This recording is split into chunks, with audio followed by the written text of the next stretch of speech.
podcast da Estaca Tarumã. Sejam bem-vindos. Começamos um episódio tão legal hoje. Tudo bem, Mel? Tudo bem? Temos hoje uma presença ilustre aqui. Alguém que não é mais da nossa estaca, mas é bom frisar que ela foi para missão e voltou pela nossa estaca. Então é por isso que ela está aqui hoje para falar um pouquinho da missão e da vida dela. Tudo bem, Isa? Tudo bem. Ou posso chamar de Sister Tchowski? Ambos, eu gosto dos dois.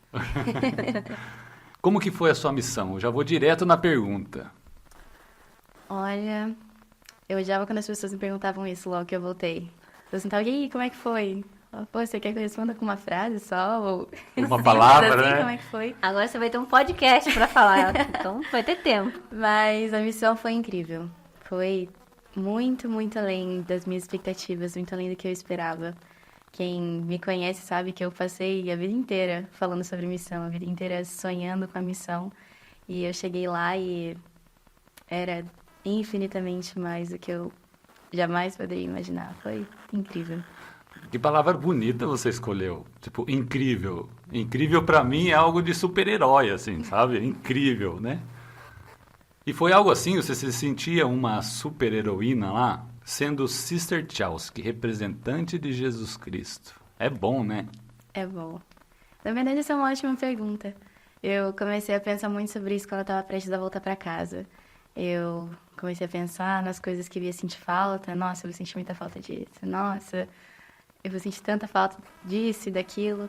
E definitivamente essa era uma das coisas que eu mais pensava, em como eu ia sentir falta de ser a Sister Tchowski. Porque não é brincadeira esse negócio de que a gente coloca uma plaqueta, a gente ganha um nome de Sister e a gente se sente diferente. E eu sentia isso, na missão era engraçado, eu não tinha medo de nada. Nada, até de coisas que talvez eu deveria, umas coisas que a minha mãe não pode muito saber, mas... Você não vai contar aqui pra sua mãe assistir depois? Não, porque eu acho que minha mãe vai assistir depois. Tá bom. Mas a gente não tem medo de nada, a gente não tem medo de ninguém. E é exatamente esse sentimento que a gente tem. Não, eu sou a Sister Tchowski, eu não sou a Isabela mais. E eu até tenho uma experiência muito especial sobre isso. A minha primeira companheira, minha treinadora, ela sempre não tirava a plaqueta dela pra nada. Ela dormia com a plaqueta dela. E eu cheguei na missão, eu vi ela dormindo com a plaqueta e pensava, meu pai, que menina esquisita. Ela dormindo com a plaqueta, é doida. E logo depois eu fiquei 3 meses com ela, ela foi embora e eu fiquei na mesma área e comecei a treinar uma nova sister. E eu era muito novinha, eu ainda estava aprendendo, eu estava treinando uma sister americana, então eu me cobrava muito, eu tinha muito medo de fazer alguma coisa errada. E eu sentia o tempo todo que eu estava fazendo tudo errado. E eu lembro que teve uma noite que eu estava orando e eu fiz uma oração tão sincera para o Senhor, dizendo, Senhor, eu não sinto que eu sou capaz, eu sinto que eu estou fazendo tudo errado. E eu deitei na cama e eu fiquei um tempão acordada naquela noite, pensando em tantas coisas. Eu lembro que eu olhei pro lado e minha plaqueta estava na mesinha do lado da cama. E eu peguei minha plaqueta, coloquei, e aquilo me trouxe um sentimento de tanta paz, de não, eu sou Sister Tchowski, eu sou capaz de fazer isso, não sou só eu tentando fazer uma coisa que eu definitivamente não sou capaz. Eu sou a Sister Tchowski, a Sister Tchowski é capaz, talvez eu não seja, mas a Sister Tchowski consegue, ela tem superpoderes. E depois disso eu aderi àquele hábito, eu não tirava minha plaqueta pra nada, eu dormia com a minha plaqueta também.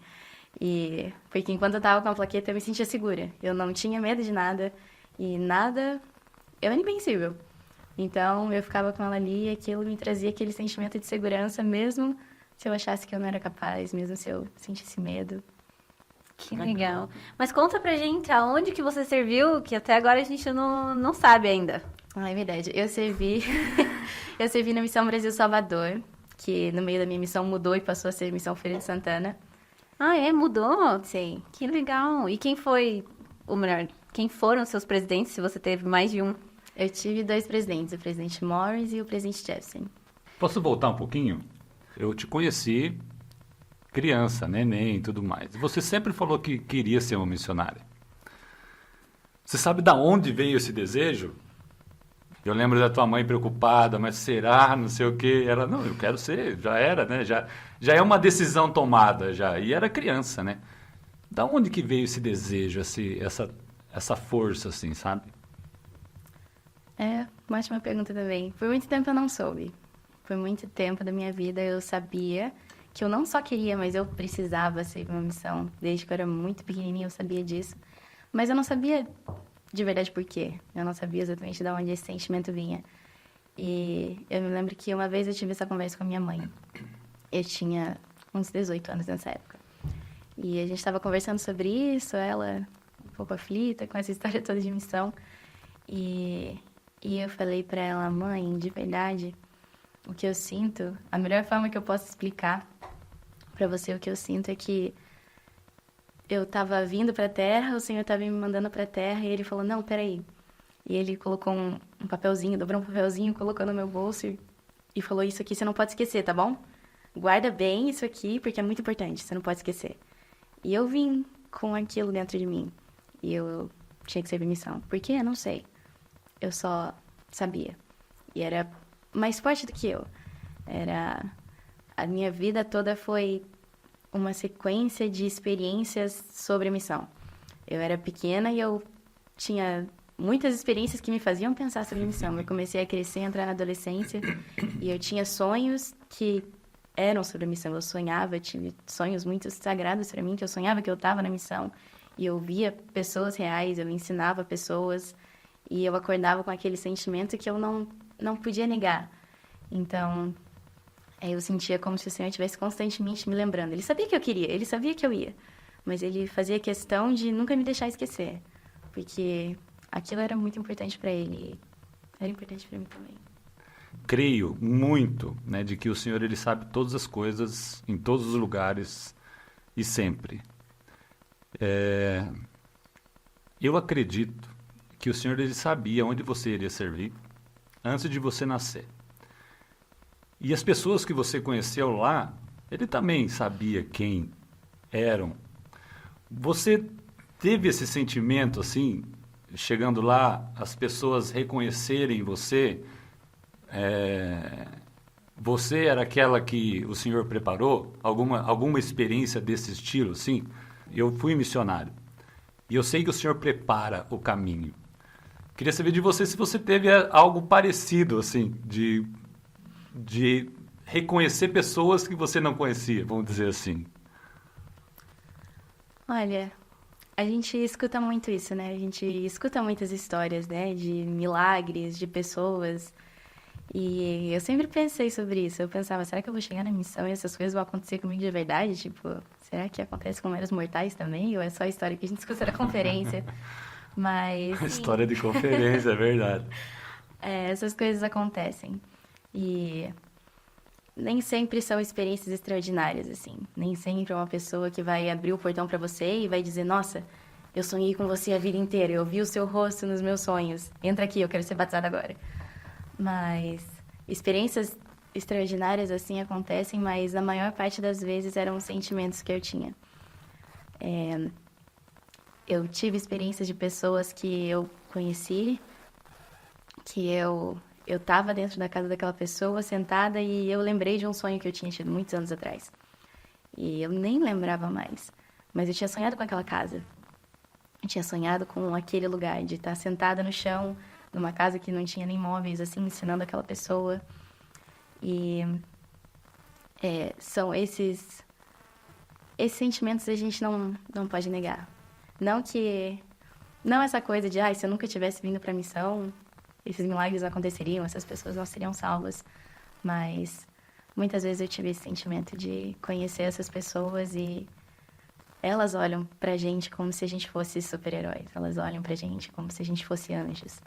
E nada no mundo se equipara a esse sentimento de uma pessoa abraçar você e dizer obrigada por ter me encontrado. Obrigada por ter vindo até aqui. Não sei como você chegou aqui, mas eu precisava de você. E o Espírito testifica no nosso coração, nesse momento, de que a gente precisava estar lá.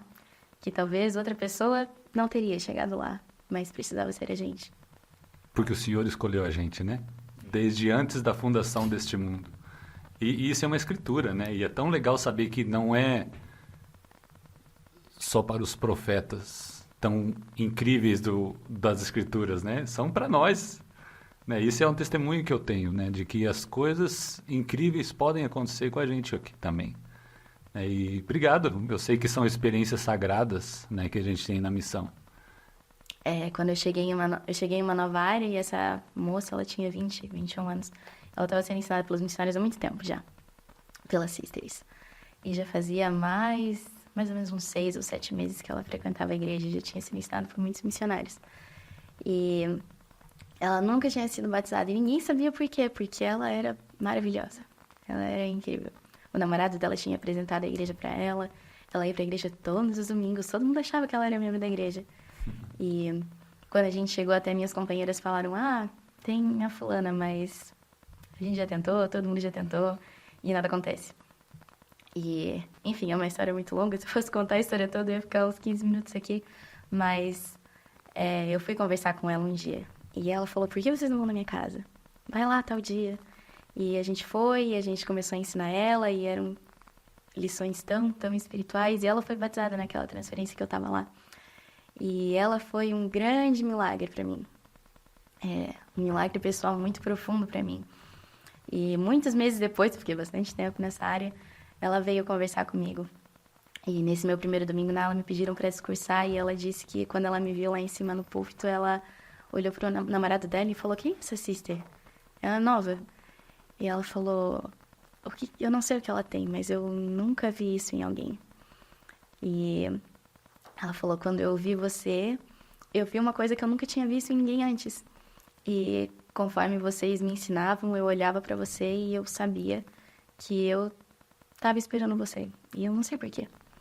As outras sisters eram maravilhosas, todas elas, mas você não fez nada de diferente do que elas fizeram, mas por algum motivo eu sei que precisava ser você.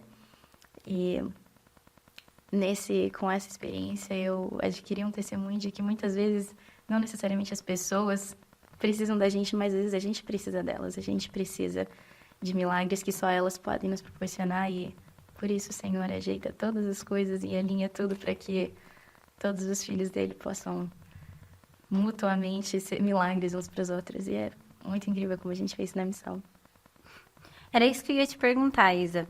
A gente sabe que você é membro da igreja, sua família de antes, e que você cresceu tendo os princípios de oração, leitura das escrituras, ir à igreja, ao templo. Mas teve algum princípio desses na missão que fortaleceu você? Teve alguma coisa que mudou ou que fortaleceu você durante a missão? Das coisas que... Desses princípios que você já tinha antes, mas que talvez tenha aumentado durante a missão. É maravilhoso isso que a missão faz com a gente, até de nós que crescemos a vida inteira na primária, aprendendo até os princípios mais básicos, o quanto a missão nos ensina e nos permite ter um testemunho dessas coisas de uma forma diferente. E eu sempre falava sobre isso para os meus pais. Vocês me ensinaram todas essas coisas e eu sabia de todas essas coisas, mas agora eu tenho um testemunho tão diferente de cada uma dessas coisas. E eu acho que eu aprendi o que significa ter um testemunho, qual é a diferença da gente saber das coisas e da gente ter um testemunho delas. Mas sobre essa pergunta eu penso muito... Quando eu estava na missão, eu percebi o quanto eu fui preparada a minha vida inteira para isso. Mesmo meus pais não me preparando intencionalmente para servir uma missão, tudo que eu aprendi a minha vida inteira me preparou para estar lá. E enquanto você falava, eu pensei muito sobre o serviço. O serviço que eu cresci vendo fez toda a diferença na minha missão. Quando eu voltei, nas minhas últimas semanas, na verdade, na missão, eu compartilhei isso com os meus pais, que a missão era natural para mim. Era natural para mim estar lá, era natural para mim servir as pessoas, era natural para mim, às vezes, sacrificar o que era importante para mim para ajudar outras pessoas. Era natural ir além do que eu estava acostumada a fazer, porque alguém precisava de ajuda. Mesmo se eu estivesse cansada, mesmo se o mundo estivesse caindo, eu vi meus pais fazendo isso a vida inteira. Eu cresci toda a minha infância e toda a minha juventude vendo meus pais fazerem isso. Meus pais não estavam lá. Onde estava meu pai? São 2 horas da manhã. Meu pai estava ajudando alguém. Ele não podia estar lá porque ele estava servindo alguém. Eram 5 horas da manhã. E às vezes a gente estava junto, pequenininha, e com meu irmãozinho, bebê, a gente estava sempre em acampamento, ou na casa de alguém, ou na capela até altas horas, porque alguém precisava ser ajudado. E meus pais estavam sempre dispostos a servir. E quando criança eu até não entendia muito isso. Às vezes era chato, às vezes eu estava cansada, às vezes eu queria ir embora, ou às vezes eu só queria passar o sábado com meu Por pai. que será que meu pai e minha mãe tem que ser o último a sair da Os capela? últimos a sair da capela toda Sempre vez. é, né? Eu tava com fome. E só na missão eu consegui ver o quanto isso moldou quem eu sou. E o quanto isso fez com que eu aprendesse um dos princípios mais valiosos, uma das coisas que a gente mais preza na igreja, uma das coisas que Cristo mais ensinou durante todo o discipulado dele, que era o serviço. Amar as pessoas como Jesus Cristo ama elas, amar elas como nós amamos a nós mesmos e não medir esforços. Como que foi essa mudança? Tirei a plaquetinha, agora eu não sou mais Sister Tchauski, agora eu sou a Isa de novo. Eu acho que voltar da missão não é fácil para ninguém. Eu tinha muitas condições perfeitas e favoráveis para minha volta para casa, mas foi difícil. Durante o meu finzinho da missão eu pensava muito, não vou pensar, não vou sofrer. E eu lembro que eu estava voltando para casa e eu estava naquela correria de voltar e aeroporto e tudo isso. E a hora que eu sentei no avião, e na verdade no fundo eu só sentia que era mais uma transferência, que daqui a pouco eu ia voltar para minha área, ia voltar para minha companheira e estava tudo bem. E a hora que o avião subiu de Salvador, eu olhei e eu vi a praia e eu lembrei do momento que eu estava chegando e meu primeiro pensamento foi: o que eu tô fazendo? Isso não tá certo, o que eu tô fazendo? Não, eu quero voltar. E eu senti muito medo naquela hora. É muito difícil quando a gente passa 1 ano e meio ou 2 anos dedicando a nossa vida a cuidar do bem-estar de outras pessoas, pensar em voltar e ter que cuidar de nós mesmos, tá? Agora eu tenho que cuidar da minha vida, tenho que pensar em mim mesma. A gente não pensa em nós mesmos, não importa os nossos problemas, não importa nada sobre a gente. E de repente é só sobre você e é bem assustadora essa ideia. E, claro, quando a gente volta é maravilhoso, a gente encontra todo mundo e, né, se abraça e é muito bom. Mas tem uma hora que vai pro quarto E daí sozinho, você volta né? pra casa e você pensa: e agora? Já é hora de voltar? Cadê minha companheira? E esses primeiros dias foram bem difíceis pra mim. Bem difíceis. Eu não conseguia muito desligar a minha cabeça da missão, então eu tava em casa, mas a minha cabeça tava lá. Eu ainda me preocupava com as pessoas lá. Eu tava num ritmo muito acelerado, então eu pensava: e fulano? Quem que tá cuidando de fulano? O que que tão... Tá, isso não é mais problema meu. Tem alguém que é responsável por isso agora e não sou eu. Agora eu tenho que pensar que... E é um pouco difícil de desprogramar a nossa cabeça. E a gente se sente um pouco inútil até no começo. No meu primeiro domingo eu fiquei olhando e eu só sento aqui, eu não faço nada, eu não tenho que buscar ninguém em casa, eu não tenho que andar no sol para trazer as pessoas para a igreja. E eu via sisters andando e resolvendo as coisas e eu pensava: eu quero ir lá, eu quero ajudar elas a fazer alguma coisa, eu não quero ficar sentada aqui. Eu chorei bastante no meu primeiro domingo. Mandei e-mail para meus amigos na missão: eu não sei o que eu faço aqui. Mas quando você chegou, você já tinha coisa pra fazer. Sim, isso foi uma grande bênção pra mim, porque eu cheguei e eu já tinha muita coisa pra resolver. Conta pra Peraí, só um nós. pouquinho. Conta Ela tava pra como nós. assim? Que Muita coisas coisa pra essas? fazer, tem que falar o que coisas, né? Então, principalmente eu voltei e eu ia casar bem rápido já, então eu já estava noiva antes de ir pra missão e a gente já tinha preparado algumas coisas e enquanto eu fiquei fora por 1 ano e meio, meu noivo, meus pais, a família, todo mundo ficou com os preparativos do casamento, arrumando tudo certinho para que quando eu voltasse a gente já casasse. Então, quando eu voltei, eu cheguei já no meio desses finalmente, assim, de terminar preparativos para casamento e tudo isso. Então foi ótimo, porque facilitou de mudar a minha cabeça de fase. Essa fase acabou, vamos para a próxima. E tinha bastante coisa para pensar, bastante coisa para fazer. E agora você é senhora Marques.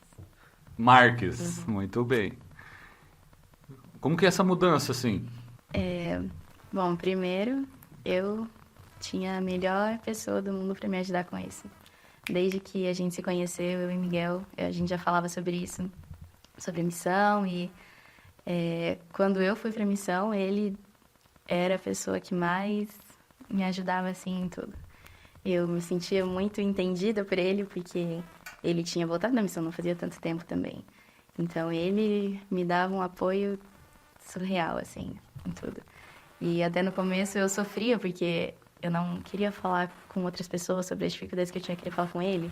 E eu tinha meus líderes na missão, e eu, não quero a sua opinião, eu quero a opinião dele, porque ele sabe tudo sobre missão. Ele é quem tem todas as respostas, ele me conhece, ele conhece a missão, ele sabe tudo, eu preciso perguntar pra ele. E... Então, antes de eu ir pra missão, ele me ajudou muito, ele me ensinava tudo, a gente fazia práticas em casa, de ensinar lições, de fazer contatos. E durante toda a missão ele foi um dos maiores apoios assim que eu tive. E a missão, ela faz com que a gente... Na missão a gente tem um progresso muito acelerado, um amadurecimento muito acelerado. E a gente volta para casa com esse desejo muito grande de continuar progredindo tão rápido quanto a gente progride na missão. E é bem frustrante, porque é como se a gente fosse um trem muito rápido, a gente chega em casa e dá de frente com um muro que fala, calma aí, vamos devagar. E você, não quero ir devagar. E o nosso espírito pede por esse progresso, o nosso corpo pede por esse progresso, a nossa mente. Então, nisso, o Miguel sempre foi muito fundamental para mim. E principalmente por eu voltar e a gente já tá preparando as coisas para casar. É o processo natural das coisas. E principalmente quando a gente volta da missão, a gente tem essa necessidade de continuar, de dar o próximo passo. Então, é difícil a gente voltar, como você falou, é difícil voltar a ser a Isa. E eu sentia muito esse dilema. Uma vez eu mandei um e-mail para uma das minhas companheiras dizendo, eu não sei quem eu sou direito, porque eu não sou mais a Stechowski, eu quero ser ela. Mas querem que eu seja a Isabela, mas eles querem que eu seja a Isabela que eu era antes, e eu não sou mais ela também. Então, de verdade, eu não sei quem eu sou. E então foi muito, muito natural para mim continuar nesse progresso e continuar e dar o próximo passo. E a gente volta da missão e a gente, na missão é muito independente, a gente faz tudo sozinho. E daí a gente volta para casa dos nossos pais e as coisas funcionam no ritmo que as coisas funcionavam antes. A gente nem lembrava mais como as coisas eram. E a gente tem hábitos diferentes, a gente tem... É muito diferente. Então, meus pais foram extraordinariamente maravilhosos nesse meu processo de voltar para casa. Nem eles, acho que entendiam o que estava acontecendo. Nem eles entendiam tudo que estava passando pela minha cabeça, nem eu entendia. Mas eles foram perfeitos em me ajudar a entender de novo quem eu era, que lugar eu ocupava, qual era o próximo passo que eu precisava dar. E o casamento se tornou tudo isso muito natural também, de continuar. E continuar seguindo o que eu passei um ano e meio ensinando as pessoas sobre o caminho do convênio, sobre fazer convênios com o Senhor, sobre continuar crescendo e progredindo, e sobre famílias. E... Se você pudesse voltar, aliás, voltar não, vamos fazer diferente. Se você pudesse encontrar a Isa que você não é mais, a Isa antes da Stechowski, o que você falaria para ela? Difícil, né? Pensar um pouco. Claro, pode pensar. Porque o que você vai falar para a Isa serve para qualquer jovem. Né? Então, o que você falaria para a Isa e você vai falar para qualquer jovem que está se preparando para a missão? Eu acho que eu diria para ela não ter medo. Porque quando a gente ir para a missão, ao mesmo tempo que para a gente na igreja é tão natural. É uma coisa que a gente aprende, é familiar para a gente essa ideia. Não significa que é fácil. Mesmo se a gente tem um testemunho sobre isso, mesmo se a gente tem um desejo muito grande, não é fácil. E para quem não tem o desejo, não é fácil também. E para quem não tem um testemunho, também não é fácil. E a gente precisa fazer sacrifícios, precisa deixar coisas para trás. Todos nós, sem exceção. E eu acho que era isso que eu diria. Boa. Às vezes Boa. A gente precisa só fechar os olhos e... Às vezes a gente questiona respostas que a gente já recebeu. Uhum. Às vezes a gente questiona revelações que a gente já recebeu. Às vezes o Senhor já está lá colocando na nossa cara, mas a gente tem medo, porque é óbvio que a gente tem medo. E a gente racionaliza, mas tem isso também, e tem isso, e tem isso, e tem isso. E não que essas coisas não sejam importantes, elas sempre são, e por isso elas nos perturbam tanto. Mas eu acho que eu diria pra mim mesma pra fechar um pouco os olhos e confiar no Senhor. Fechar um pouco os olhos e confiar nas respostas que eu já tinha recebido, nas experiências que eu já tinha tido. E só não ter medo de seguir. Nunca vai ser uma escolha errada ir pra missão, nunca vai ser um erro ir pra missão. Independente se for menina ou menino, né? Sim. Perfeito, excelente. Mas, Isa, para resumir a sua missão, qual palavra você usaria e por quê? Todas as vezes que eu pensei sobre isso, eu sempre volto à mesma palavra. Consagração. Eu aprendi a ter um amor muito grande por essa palavra na missão. E pra mim, a missão é sobre tanta coisa que é difícil de explicar, mas essa palavra tem um significado muito profundo pra mim.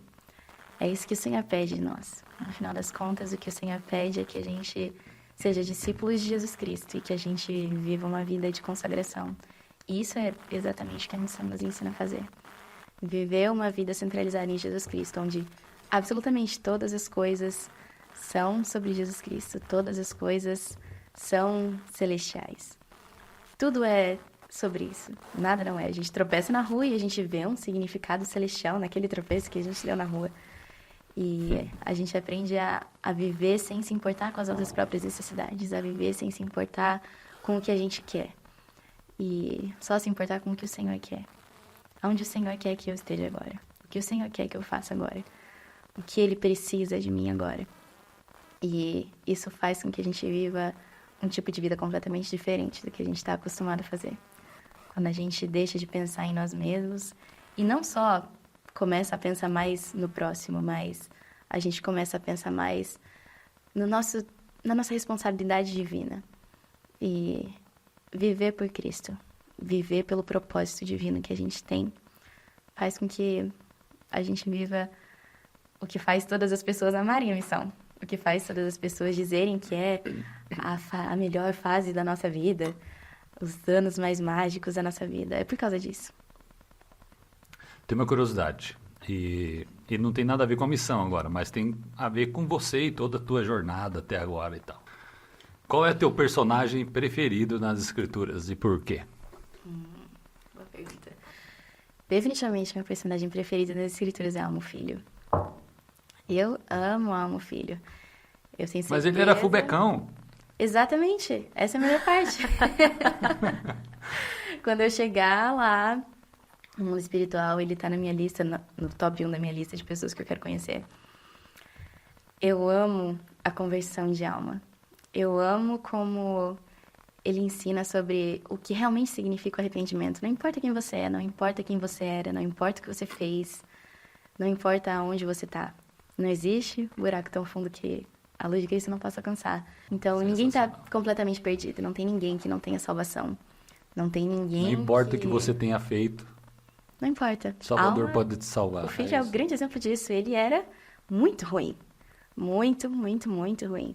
Nos vídeos do livro de Mormon, a gente tem uma visão até bem tensa dele, porque ele é bem ruim. E ele vive uma conversão muito profunda.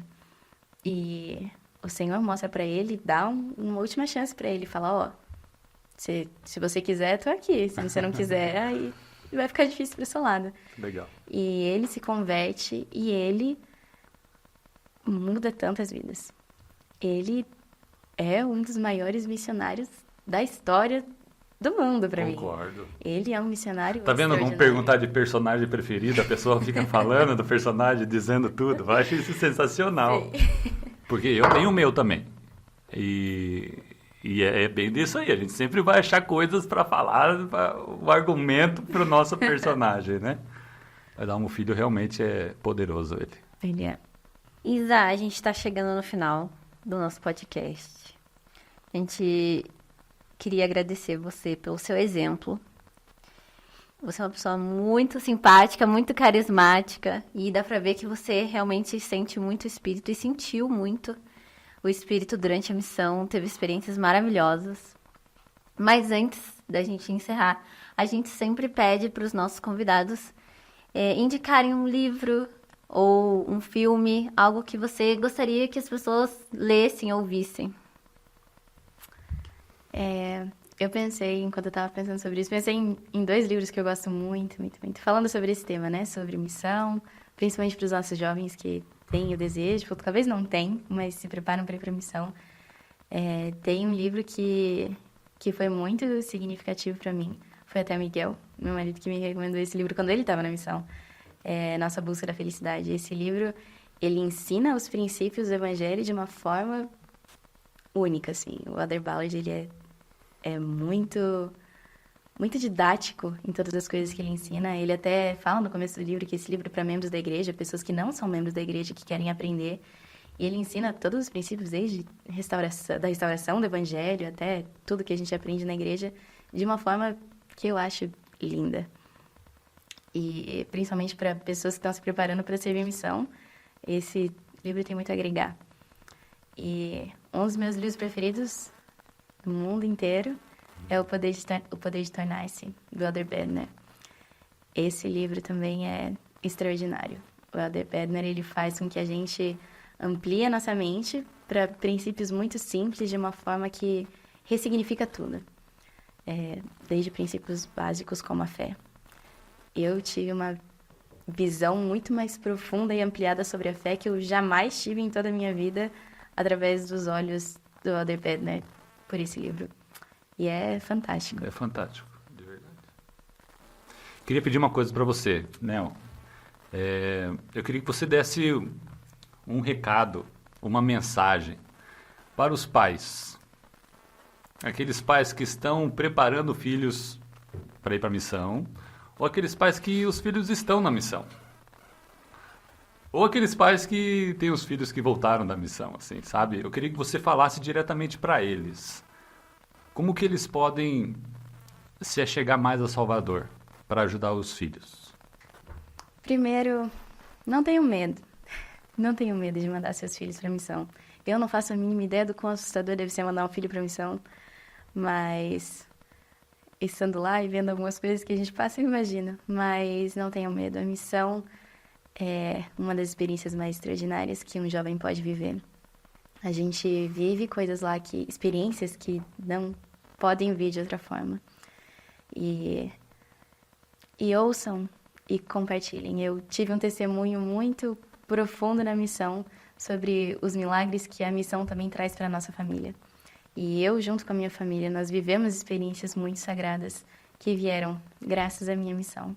Então, compartilhem essas coisas também. Se seus filhos estão na missão, compartilhem esses pequenos milagres e escutem deles. A gente gosta de ser ouvido quando a gente está na missão. A gente vive tantas coisas e a gente gosta muito de compartilhar essas coisas. Então, só aproveitem esse momento, porque a missão, ela não abençoa só os missionários e não abençoa só as pessoas a quem eles servem. Mas eu testifico do quanto a missão abençoa também as nossas famílias e as pessoas que a gente ama. Obrigada, Isa, de novo, por seu testemunho e por compartilhar com a gente sua história, sua experiência. Foi muito especial. E para que você não esqueça que você participou do nosso podcast, a gente vai te dar um presente. Você vai ganhar uma caneca do nosso podcast. Bonita essa caneca, né? Fala a verdade, ó. Bem legal, ó. Bem caprichada. Bem legal. Linda, obrigada. É pra você, não é pro Miguel. Tá bom, Tá não bom? vou dividir. Ele tá indo aqui, né? Mas é isso, muito obrigado. Obrigado, Isa. Irmã Marques. Sempre é bom conversar com você e aqui foi uma experiência boa. Obrigado. Obrigada, foi muito bom estar aqui. Obrigado, Mel. Legal estar aqui com você. Vou fazer mais vezes, você sempre aqui comigo. Tá bom. Muito legal. É isso. Então, essa foi mais um episódio do podcast da Estaca Tarumã. É isso aí. Até a próxima.